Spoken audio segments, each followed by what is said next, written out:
Hi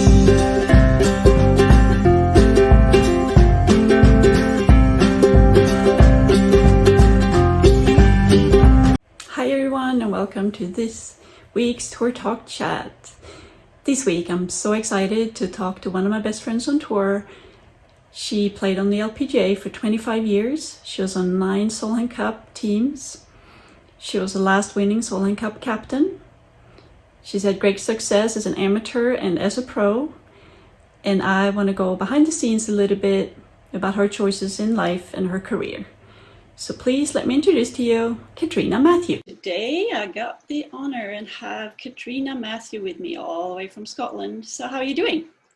Yeah, doing well, thanks, Maria. Yeah, just over here in Scotland. We've had an awful lot of wind here, so I've been battling around in the wind. Actually been enjoying playing a bit of golf. It's usually just practice and things, but been enjoying actually playing some of the courses around here, which is unusual for me. Yeah. I actually see a blue sky there in the background. That's nice to see. That's deceptive, I think. Maybe it's a little background photo that you have there actually looking. Yeah. We'll have the sun coming soon. Right. So you're actually born and raised and now live in North Berwick as well. Is that correct? Yeah, I grew up here in North Berwick, which is just, for golfers, it's about 5 miles from Muirfield, just along the road from there. So just near Edinburgh. Yes, I grew up here and obviously travelled and played on tour for 25 years. So I spent a lot of that time in the States, but always kept a place here in North Berwick and kind of knew we always wanted to come back here and live probably full time. So yeah, back here in North Berwick now, so enjoying it. Okay, yeah. So you actually, you designed or built kind of a dream house there. Did you design it or did you have designers or how did that come about? We certainly had designers. Designing, I wouldn't say is a great forte of mine. So yeah, we were fortunate actually. We were lucky. My grandparents had a house here just on the golf course at North Berwick. So got a lovely spot. North Berwick is it's a town, probably just a smaller version of St Andrews, where the golf course goes right into the middle of the town. So we're just kind of on the 18th hole and looking out over the golf course and the sea. So very lucky. So enjoying to spend a little bit more time here. Yeah, I'm sure you do. So you actually went to University of Stirling, which I happened to go to as well. Yeah. I got there once you graduated. And it's one of the few universities in Scotland that has golf scholarships. So was that something that you kind of looked at as a good opportunity? Why did you choose that? Or was it just because it was nearby? Yeah, no, I went to Stirling. I mean, at the time, when I was kind of looking at universities, it was either the obviously go to America option or Stirling, and I think it was Loughborough down in England were the only 2 universities in Britain that were just starting this idea of kind of sports scholarships, and Stirling were offering golf, and I just felt, the education was always important to me, and I just felt, having a degree from my home country, if I didn't make it at golf was perhaps going to be more beneficial than perhaps having an American degree and then coming back to Scotland, perhaps. So that was really probably one of the main reasons I went to Stirling. Plus, I think it also meant I could still see my coach. That was always one of my concerns about going to America was, unless at that time coaching wasn't as good as it is now with all the video and the different technologies. So I perhaps didn't know my swing perhaps as well as a lot of the players coming up now do. So I felt the opportunity to stay and be close and near to my coach would be better for me and be able to keep working on it. And I think Stirling, it was quite different, as you'll know, from going to the university in the States, in that it wasn't so much a team. It was very much more, I suppose, left to you, and the scholarship money gave you the opportunity to go, and play in different kind of events around the world. So I always used to go and play in I think it was the Orange Blossom Tour in Florida. Went out for Japan to a college tournament, and then obviously Spanish Open and events in Europe. So in a way, it kind of, did it prepare you more for professional golf in that you were actually going and doing things on your own? I don't know, but it certainly, I enjoyed it there and enjoyed my time, and felt I got a good degree out of it, but was really quite pleased I never needed to use it. Yeah, that's a good thing. Yeah, knock on wood, so far I haven't needed to use mine either, but So, and then you obviously graduated from there, and in '95 you became a rookie on the LPGA. Was that a kind of just a decision that you made that was kind of a natural transformation to go over there to play? Yeah, I think it was always probably when I was probably halfway through university, I kind of realized I wanted to turn pro and felt that was kind of the next step. I'd kind of, I'd had a successful amateur career, kind of, I think that in '93 I won the British Amateur, and I'd played in Curtis Cups, and, I finished second in the World Championships. I think it was Annika, then myself and Pat Hurst, so a good top three that year. Yeah. So I just felt I had kind of done everything in amateur golf and just wanted to go to the next level. And my feeling was I always wanted to try and test myself against the best players in the world, and the US was where the best players in the world were playing. So it just felt natural to went to the Q school, and was fortunate enough to get through first time, and then '95 was my rookie year on tour. It was a little eventful in that I think my third event, perhaps, I think I played in Florida, then Hawaii, and then my third event in Arizona and Tucson, I was rushed to hospital and emergency surgery, and probably missed the next 4 months. So that kind of held me back. I managed to keep some sort of card, but really got going again in '96. Yeah. It seemed like as well. I mean, back then, obviously, Q school was different because you played like one stage, and if you got through there, you went to the final. If you missed it, you had a second chance, and then went to the final qualifiers, I guess. Oh, that's right. Yeah, there was kind of two first stages, weren't there? That's right. Yeah. So, and if you missed the first one, you could still go up to the second one and try again. Yeah. I think I got through in Florida. I think that was the first one. It was either Florida or California, wasn't it? So then I went to the final one at Daytona Beach. It was that year. Right. Yeah. So it's always interesting, and you always wanted to be a pro golfer. And was that through university? Was that kind of you? I just said probably, as I said, maybe probably halfway through university. I think you always want to try and push yourself just to see how good you could be. And I just felt, that was just the natural progression, and wanted to go there. I mean, I think as a top amateur, you always wonder how you do against the top pros. So I just felt, if I didn't give it a go, it was something I would always regret. So, I went for it. Right. And did you have anyone at that age or that time that was mentoring you? Because at Tourtalk, we're trying to mentor people and help young players that, what are the next stage? What's the next step from an amateur to a pro or whatever? Did you have anyone that you looked up to, or someone that helped you kind of with these different stages? I didn't really. I was very naive back then. I suppose I was slightly fortunate in a good friend of mine, Catherine Imrie, had turned pro maybe 2 or 3 years before me. Right. And she was already on the LPGA, but I didn't know. I mean, really had no one. You just didn't. I think in those days, I think a mentoring program is great, because in those days you just kind of went out and you were flung in at the deep end, and just had to go for it. I think if no one, you didn't know. I didn't know what to expect when I went out to the US. That time there really wasn't. Obviously, there was no internet. There was really no women's golf on television. So it was really just what you read in the newspapers. So. Yeah, I mean, it was tricky. I had Catherine, who then I kind of traveled with for the first couple of years. Just that was a great help, actually, just to know where to stay and where to go, and just what to do at events. At that stage, it was there were telephones in the locker rooms where you could phone home from, and it was all quite different. But it was nice to have someone who at least knew what they were doing. And I think, especially with not having gone to college in the States, I knew very few people out there, so they was flung in at the deep end. Right, yeah. I guess it tests you out and it makes you stronger. I think now it's having some. Now there's so many programs like yours, or there's so much help available that it's great to be able to tap into those resources if you can. Yeah, that's kind of what we feel too. Yeah, so obviously I've. With your stats or whatever, you've done really good at majors, like ANA, you had seconds, women's PGA, you've been second, the fourth of the US Open, you won the British Open, obviously, only 2 months or 10 months after giving birth.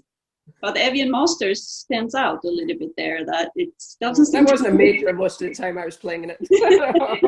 That was your event to play well in. Yeah.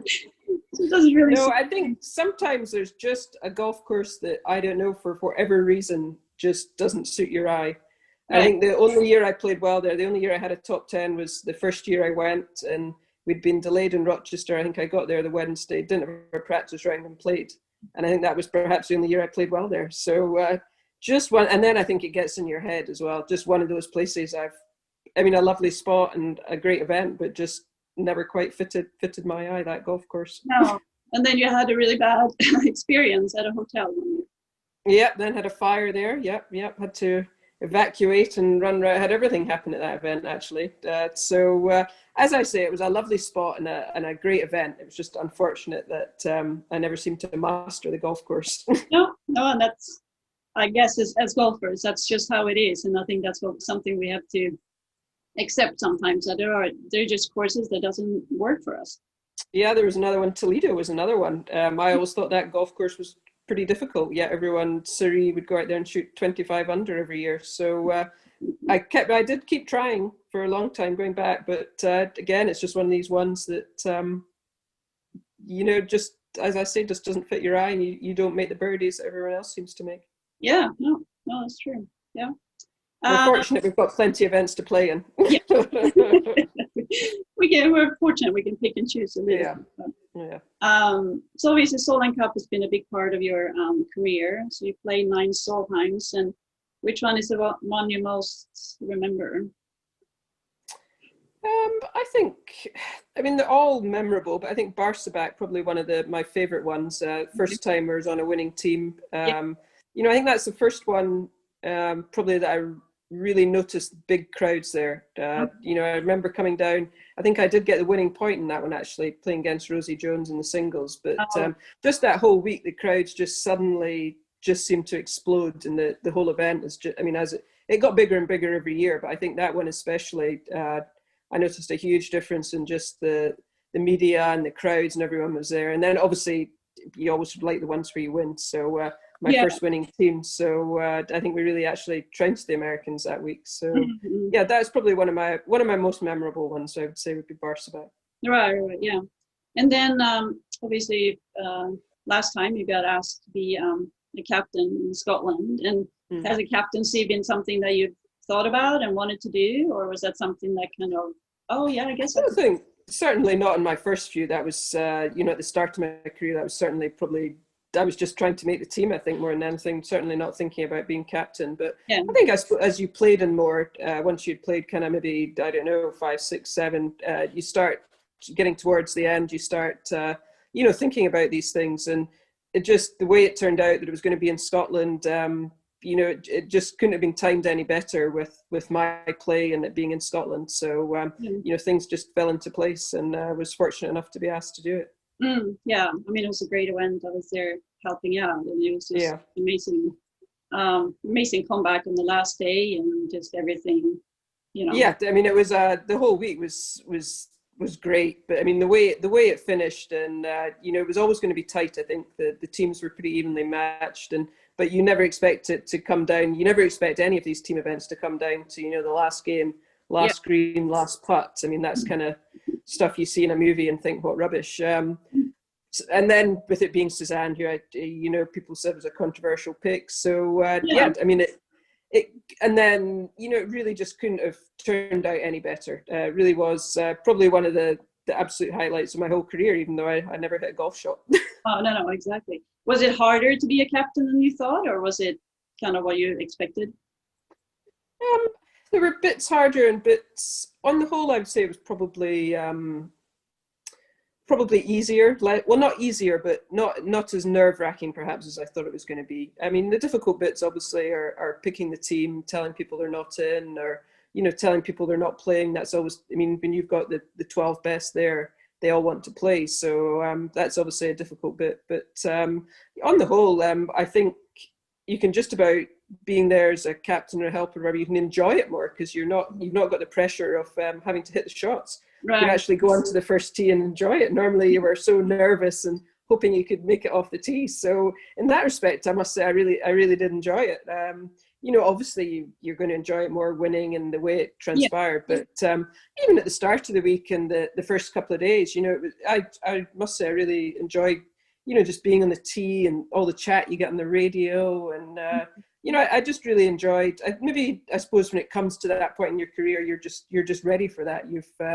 I think you've gone through all the pressure you can perhaps deal with on a golf course. Yeah, exactly. It's nice to step back and let other people cope with that, I think. Oh, for sure. Yeah.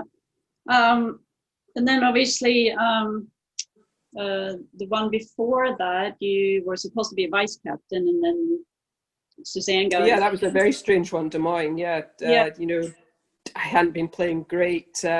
Running into it and, didn't get a pick, which was fine, and was going there as vice captain, really looking forward to that. And then obviously Suzanne getting injured and ended up stepping in and actually did well, and I think it was 3 points out of 4. So I think at that one though, that I realised that was, I think I was 2 down or 3 down with 7 to go against Stacey in the singles. And I think Mikey, who'd been caddying for Suzanne, was caddying for me. I said, right, we're going to beat her. This is going to be my last match. We're not going to go out losing. And I was lucky enough, to beat her on the last. So I think that for me, obviously we lost as a team, but for me personally, that was nice to, come back and win my last match. Yeah. No, it was a great venue as well, for sure. Yeah, that was, yeah. So then obviously, Graham, your husband, he's been with you most of your career, and he's been caddying for you most of the time. So why did you guys decide to work together? You can work for others too, but what was your... I think, we decided early on that, if you were going to see each other, we felt, you had to be out there. Otherwise, I was just going to be traveling so much that, you'd never see each other. I was lucky, obviously, he was a good golfer. And I think just felt it'd be tough to be out there and not doing anything. And, obviously caddied for me as an amateur, and I'd done well. So it just seemed natural to keep caddying for me. Obviously there were times it's when it's easier than others, but certainly I think when you have your husband or your boyfriend or whatever caddying for you, that person there is just wanting, the only other probably person who's wanting the best for you. I think in a way that's sometimes which can make it difficult, because they want you to do as well as you want yourself to do well. But we were fortunate that 99% of the time it worked well. I was lucky. On the whole, in my career, I played pretty well. Didn't have too many kind of troughs. So I think if you'd been struggling, it would have been a lot more difficult. But we were lucky. It worked out for us. Yeah. Because Sean and I made the decision not to work together. We worked together maybe half a year or something like that. But for us, it just made more sense to not work together. But I think it's just like anything on tour in a way. You've got to try things and find not everything. There's no one system, one thing fits everyone. I think everyone's got to find what works for them. Different things work for different people, and sometimes it's really just trial and error, trying things. But I think I always felt you've got to be willing to try things, but then you've also got to realize when it's not working. Right, yeah, exactly. Yeah, so. For juniors or people growing up, do you think caddy is important when they come out on tour and everything like that? Do you think that's an important part of the golfing career? Yeah, definitely. I think caddy is very important. I think it's very important when you come out on tour. You've got to have, you don't need a huge group of people with you, but you need at least someone there someone you can turn to. I think a good caddy can help you. I think especially starting out now, if you have an experienced caddy, they kind of know the ropes, they know the golf courses. So it's a fine line between, do you bring someone who you're friendly with, because you've got to get on with your caddy. You're spending most of the time with your caddy, so you have to get on with them. Or do you get someone with the more experience who who could kind of perhaps make you feel more comfortable, just that they know everyone, they know the golf courses. So, that's a balance. Sometimes maybe your first couple of years you take someone who's been out there and you learn the ropes and get to know everyone else. And like a caddy is a little bit of trial and error, is just finding someone that fits with your personality. Yeah, exactly. I mean, I was obviously Sean caddying for 20 years, and obviously Graham caddying for a long time as well. But you do get a lot of experience on the golf course, and how they can help you prepare as well and play courses in a good way, and also seeing how you are that day, because some days as a player you might not feel great or you're not playing that well, but if you then have a caddy there that can help you, they can still guide you around the course and see to play to your standard that day. Yeah, I mean, I think a good caddy is someone who can, if someone's playing well, they're playing well. You could have anyone caddying. I think a good caddy is, when, like you say, when you are struggling and you do need that little bit of help, or just that little push, or that little kind of focus. That's where a caddy who knows you, and a good caddy can really help you. I think someone who's playing at their best and at their really just needs someone to keep out their way and let them do it. But I think a caddy comes into their own more when you're struggling a little bit. Yeah, definitely. Yeah. And then you have 2 daughters, Katie and Sophie. And you had them with you on tour for quite a while. What was it hard to have them out on tour, or how did you and Graham handle that situation? I mean, looking back, yeah, it's tough. Tough traveling with children at that age. I mean, they traveled with us till Katie went to school, probably 5-6 years old. So we probably had about 2.5 years where we had both of them traveling with us. Obviously in the LPGA, you're fortunate we have the Smuckers daycare, which is great. I mean, you couldn't do it without that, to be honest. Right. It's a great thing to have. I think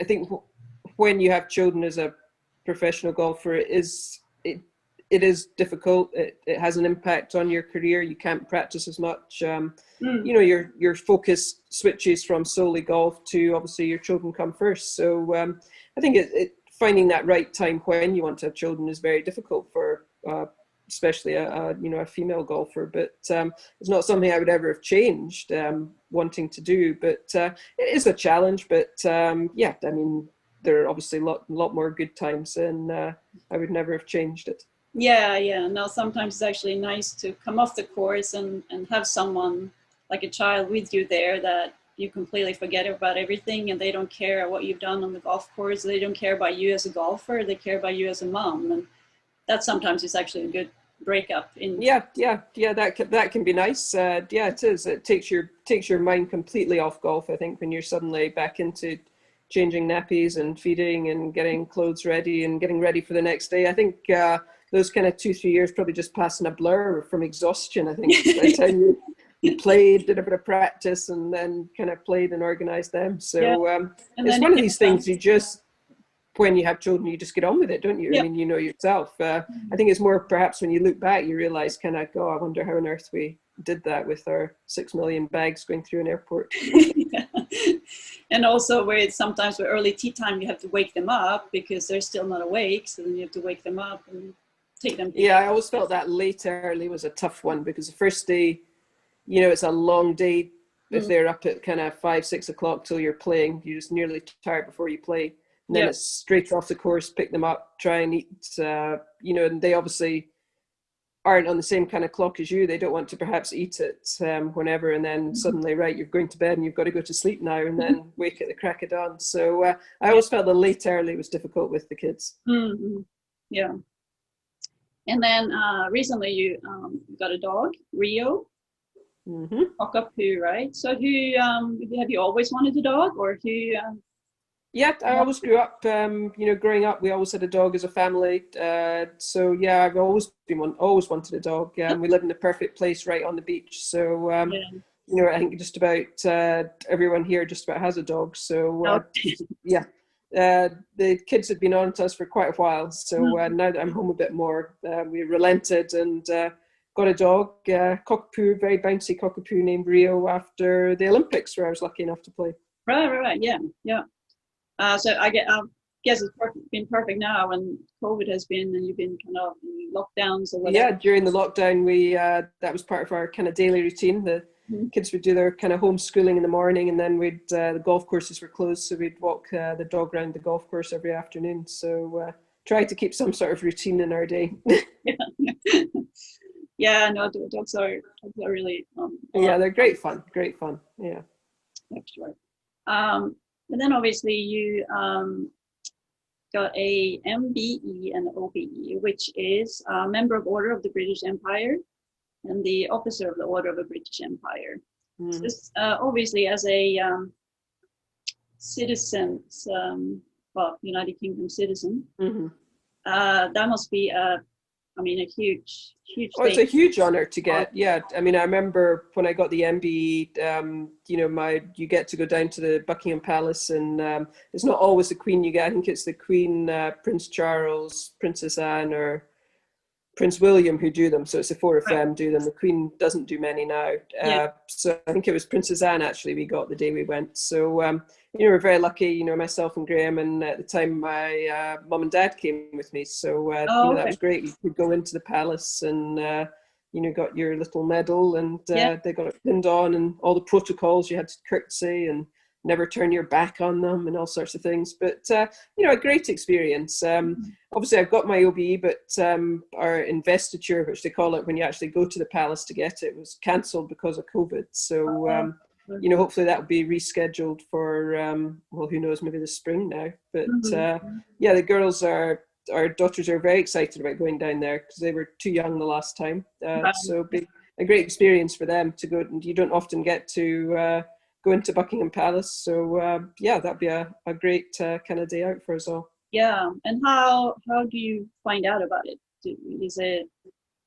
It's just a letter comes through the post. Oh, okay. And open it up, and you get it. So it's always very, very exciting. Yeah. But was it something? You have to keep it quiet for quite a while though until it actually comes out. So. Oh, okay. But was this something that you kind of knew or thought was going to happen, or is that just? No, I had no. I suppose with my MBE, you perhaps thought you might, because quite a few of the other golfers who'd won a major received one. So you thought you maybe had a chance, but the OBE was certainly completely out of the blue. So yeah, very, very pleased. Yeah. Now hopefully it will, Yeah, hopefully we'll get down in the spring. I can't see it. It was meant to maybe be changed to November-ish, but can't really see that happening now. So hopefully in the spring. Okay, all right. So obviously, like you said, 25 years in tour, and now you are pretty much retired. Do you still play a lot? Do you going to play any tournaments, or what are your kind of plans going forward? Well, this year I was actually planning on probably playing about 7 or 8 on the European tour. Just to obviously being captain again. Keep seeing the players, and I was obviously wanting to play in the Senior Open, which was cancelled. And I don't know when I'll ever make my debut in that one. I'll be too old by the time I do. Still playing a few events here and there, but certainly finished out on the LPGA. So nice just to keep your hand in, do a few outings, pro-ams and different things. So I've actually been enjoying, with the COVID and all the restrictions, been playing more social golf. I'm not sure about you, but my 25 years on tour, when I came home, the last thing I wanted to do was go out and play golf. So really played very little golf. So been enjoying playing. Fortunate enough to be a member at a couple of courses around here. So been enjoying going out and playing now. Yeah. And then you got a peloton, right? Oh yeah. Right? Yeah. Got our peloton, very obsessed by that. Yes. I think I've only missed, since we got it, I think I've only missed about 6 days. The 6 days where I was down at Troon playing in the British. So I've really been enjoying that actually. I'd never done a spin class in my life, and okay. We got it, and just obsessed by it now. Right. Not competitive or anything, always looking at the leaderboard.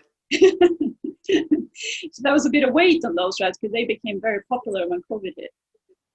Yeah, I think we had to wait about 6 weeks actually. I think you can get them now pretty quickly, but Okay. yeah, I think we ordered it a couple of weeks before lockdown, and then we kind of thought, oh well, we won't be, it'll be over by then. But very glad we stuck with it. Yeah, yeah. No, it's a good way to exercise. If you can go to gyms or whatever, then I'm sure it's Great way to keep fit, and I went out for a couple of runs at the start of lockdown, and my knees were sore, so obviously getting old, so the bike's obviously a lot less impact, so been enjoying that. yeah. No, we're only getting younger now. We're getting older. Yeah. So you're involved in your daughter's activities? Are they active too with things they do? Yeah, I mean I suppose the one good thing to come out of the lockdown is we've got them playing golf a bit. We'd go out and play once or twice a week. That was the only thing you could do really. Yeah. They're kind of enjoy their swimming, and it's actually just going to start up here next week. So Okay. I think Monday will be the first time they're back in the pool since March. So Yeah. great excitement at that. Mm. And they're just starting, hockey, netball. I mean, the sports are just beginning to start coming back here. Oh, okay. So fingers crossed, they keep managing to keep playing them. But Mm. but golf, I think Sophie, the younger one's perhaps a little keener. Okay. She's actually really quite keen. They both got good little golf swings, but Mhm. I think we need to take them out with other people because I think they think everyone's as good as we are. But I keep trying to tell them that most people really aren't that great. So to be even more beginners and realize Yeah. it don't have to be that perfect. Mm. Yeah. So have there been a lot of with obviously Solheim captaincy changes because of COVID, like activities you were supposed to do or anything? Yeah, I was actually meant to be out at Inverness. I think it was this week or last week for a kind of year out kind of media build up. But Okay. obviously that was cancelled because we can't get into the States really, and then we'd have to quarantine coming back. So I don't know when. Perhaps we'll get to Inverness. Hopefully, maybe the late spring. I mean, obviously they get snow up in Ohio, so there's no point in going then. So maybe kind of towards the end of spring, maybe get out and have a look at the place. But obviously the LPGA had an event there, their first event back. So Yeah. watched a lot of that on television, and Mhm. I mean the golf course looked great, and Yeah, spoken to a few players since they played it, and I'd say the reviews of it were good, and they're looking forward to having the event there. I think they think it'll be a big success. So yeah. yeah, I mean that's the one I suppose a big difference with being an away captain. There really is very little to do. Oh, okay. I think that's left all to Pat. Basically, I think being an away captain, it seems to be you're just focused on the team. There's not much more to do. So so it's really been quite relaxed. Nice to see them back playing golf. I was watching some of the A&A last night, so Yeah. nice to watch them playing a little bit. Yeah. It's nice to see. That was one of my favorite events to go on. So yeah, I've always enjoyed that one. Yeah. Yeah. Maybe not the temperatures they're getting this week then. Oh, I know it looks really bad, but at least they get to use carts. Well, some of the caddies using carts. Yeah, So, that's true. helps a little bit, but yeah, I guess that's the only way you can watch a little bit of it now. I guess with watching it on TV and see what's going on. Yeah, it is really. Yeah, I mean, obviously in Europe, they're playing in Switzerland this week.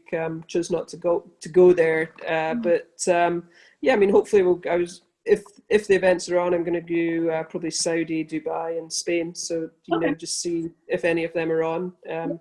See a few of the girls in Europe, but yeah, we're fortunate now. You can get all these events, the LPGA, on television over here. So it's great to be able to watch them. Yeah. Well, good. All right. Well, I have like quick 5 questions. Just All right. Okay. yeah, words that come to your mind here. So, what's your favorite food? Favorite food? Thai. Chicken pad Thai. Chicken pad. Okay. What's your favorite drink?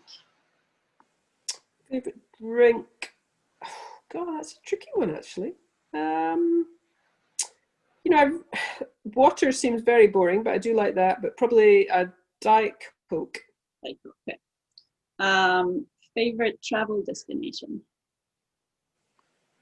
Favorite is the Far East. I always like kind of Thailand, Singapore, those events. Oh, okay. Favorite word? Oh my God. Favorite word? Thank you. I always like people being polite. Okay. What's your non-favorite word? I want. That's maybe because I've got children. Yeah, that's That's 2 words, but I'll go for that. right. Yeah, no, that's good enough. Yeah. No, so I think that's what I got right now. Okay, good. Nice chatting to you. Nice chatting with you. Yeah, getting some insights from Scotland and from the Solheim captain. Thank you. Yeah. And well, hopefully we get out of quarantine sometime. Hopefully we get out of this soon and people can get kind of back golfing, playing more events and different things on. But just needs patience, just like a golfer. You need lots of patience, don't you? And golfers need a lot of patience, and they do. Things you can't control. Sometimes you can't control weather and bounces, and you can't control this. So. No, I know. Yeah. Anyway, nice to speak to you. Yeah, you too. Take care, and hope to talk to you soon again. Perfect. All Bye. Right. Bye. Bye. Bye, everyone.